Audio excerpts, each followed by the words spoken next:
பனங்கிழங்கு இது இப்போ நல்ல சீசனுங்க. இதில் நிறைய ஹெல்த் பெனிஃபிட்ஸ் இருக்குங்கிறாங்க. எல்லாத்த விட இதில் பார்த்திங்கன்னா நார் சத்து ரொம்பவே நிறையா இருக்கும். மேலே இருக்கிற சருகு நீக்கிடுங்க. வாங்கும்போது கேர்ஃபுல்லாக பார்த்து வாங்குங்க. அடியில் கருப்பாகவோ ஃபங்கஸோ இருந்தால் ரொம்ப ஸ்மெல்லாகவும் இருக்கும், டேஸ்ட்டும் நல்லா இருக்காது. அதுக்கப்புறம் உரிச்சதுக்கப்புறமா அந்த மணல் எல்லாத்தையும் கழுவிட்டு இந்த அடியில் இருக்கிற போர்ஷனை கட் பண்ணிடுங்க. அது கொஞ்சம் கசப்பாக இருக்கும்.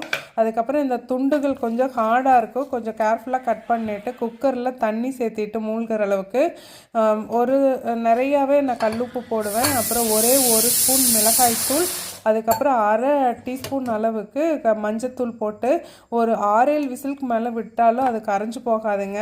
அதுக்கப்புறம் ஆற வச்சு இந்த மாதிரி உரித்து சாப்பிட்டோம் அப்படிங்கும்போது எனக்கு அந்த டேஸ்ட் ரொம்ப பிடிக்கும். நிறைய நார்ச்சத்து இருக்குது. இப்போ நல்ல சீசனுங்க. கண்டிப்பாக வாங்கி ட்ரை பண்ணி பாருங்கள். ஹாட் வாட்டரை வேஸ்ட் பண்ணாமல் எண்ணெய் பிசு இருக்கிற பாத்திரத்துக்கு யூஸ் பண்ணிக்கலாம்.